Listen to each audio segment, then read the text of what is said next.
Welcome to the podcast that helps you protect, preserve, and improve your small business capital the right way. Your host, the Funding Doctor. Hello, welcome to the Funding Doctor, coming to you today from Studio 2A here at Len Craig Corporate Offices, and my co-host, Michael Hayes. How are you today, Michael? I'm well, Tim. Thank you. Great. Are you having a good business day? I am having a great business day. Making some dreams come true. 3 today. Very good. That's outstanding. So, I kind of want to jump right into this because there's probably some ground to cover here that'll take a little time. But today I want to talk about startup businesses, Michael, and how startups get funding.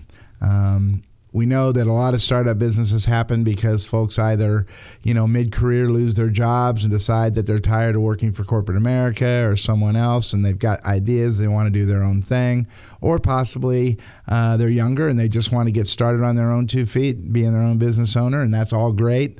Fuels our country, makes things work great, so we love all that. But boy, being a startup and trying to find funding can be a very tough scenario. I got a kid started this week, Tim. He's 18. 18. He graduated from high school this year and is already starting his own business. Wow, that's pretty cool. What's he doing? He's doing some e-commerce, web-based retail sales. Neat. That's great. That's awesome to hear those kind of stories. So I want to kind of talk about the 5 things, in my opinion, and I say that because you can go several places and find other options or more options, but the 5 that I really think work are the ones I want to talk about for startups and really are the ones that if I was a startup, I would spend my time doing. But before I even start with my top 5, I want to talk about SBA because I'm not going to talk about SBA in the top 5, and somebody's going to want to write me a note and say, man, you didn't even talk about SBA. So I want to talk about it long enough to say, I don't believe it's one of my top 5. In record years, only 60,000 of 28 million small business owners were able to get SBA loans. And they're hard to get. They require capital, collateral, and that's just a very small amount of the criteria they take to get started. So it's just not one that I feel is a very viable option for most people. It doesn't mean that no one can qualify. It just means that's a really, really tough one. And so I kind of want to talk about ones that most people might be able to dig their feet in and get one of these other types of financing. So just want to clear that before we start so I don't get all the letters that I don't know anything about the SBA. My first one, Michael, on this would be 401k financing. And this would probably be more for the person who's in that mid-career or later career and they've left their last job and they have a good 401k. A lot of people don't know that they can roll that 401k over without all the tax ramifications and use that 401k to start a new business. Not to mention penalty-free. There's always a tax ramification at the end if the business was sold or whatever, but out of the box, you avoid all that and you're able to use all of your money as you wish to start your business. So if you have a 401k, it's a knockout punch. There's no payment to make, Michael.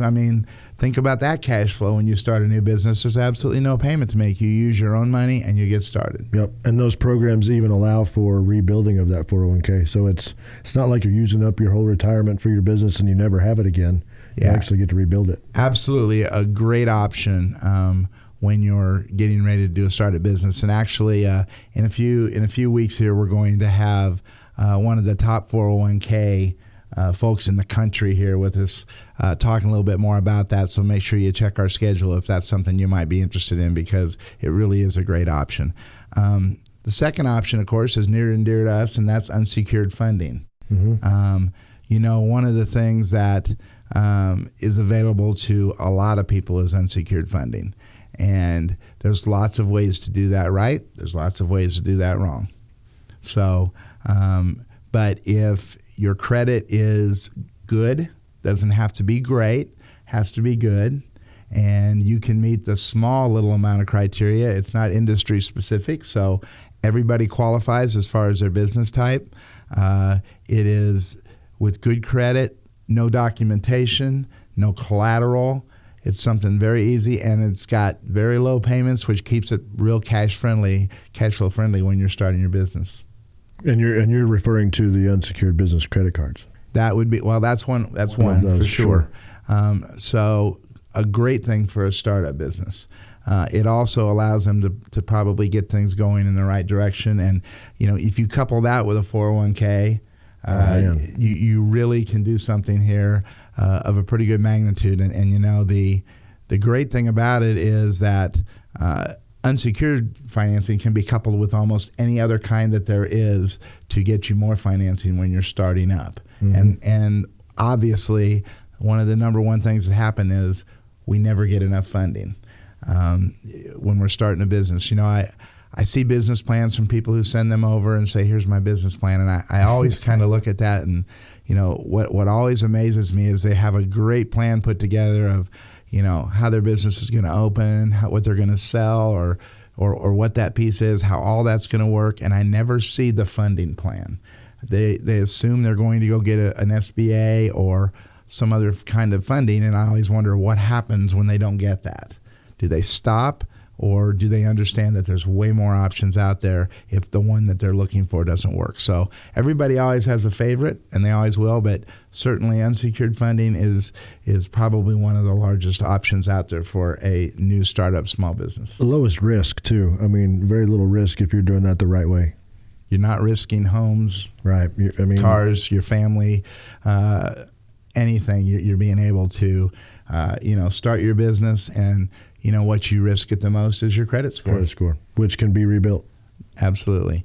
So that's kind of the second option. So we got 401k, we got unsecured, and my third option is the peer-to-peer loan, or in some cases microloans, mm-hmm.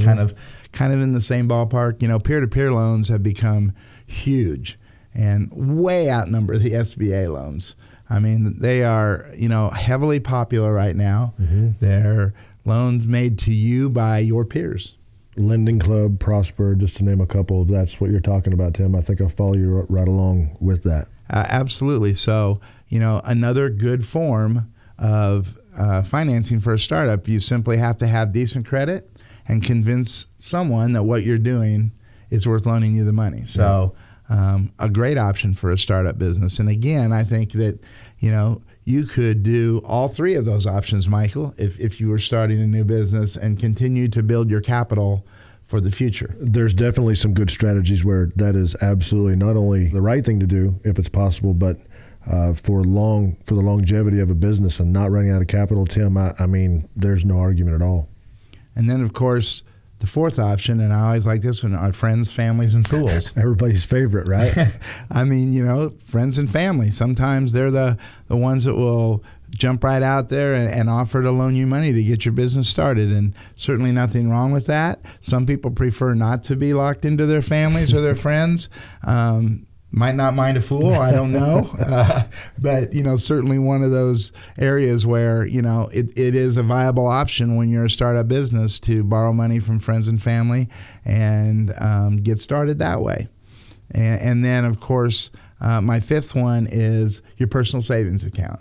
Again, it's a way to use your money with no repayment. So great cash flow to start with if you don't have a payment to make.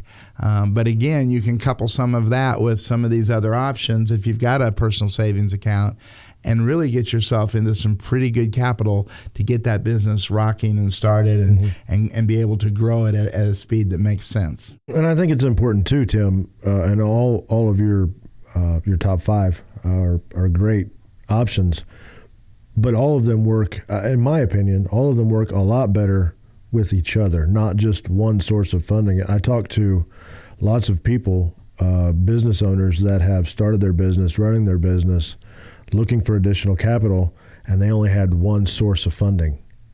And when that's gone, if you've got nothing else to kind of lean on or move towards, then you're just kind of trapped. Well, certainly it probably is not the best idea to start a business with only one source of funding and one amount to work with, because it's amazing how quick the money goes when you're starting, because you always forget things, or you always decide you want a little bit more to get started, or you need a little more space.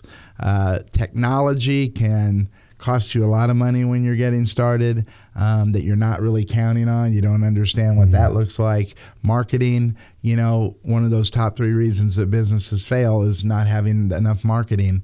And marketing's not cheap, but it's absolutely needed in today's world to get you out there and give you the same chance as everybody else to get that next customer or client. So all those options working together is always a great idea. The more options, the better you are. And what's dangerous is to take one to get started thinking you don't need others yet and find out down the road you can't get one of the others because either something was done wrong in the beginning with the first option, or you just didn't think it through and something's changed in the lending arena. In today's world, having a mix of different kinds of these kind of products for capital is absolutely essential to help you ensure that you're able to be successful and not be part of that group that doesn't make it through that first 5 years. Well, and you make a great point too, and I think you've said it in other podcasts, Tim, and it's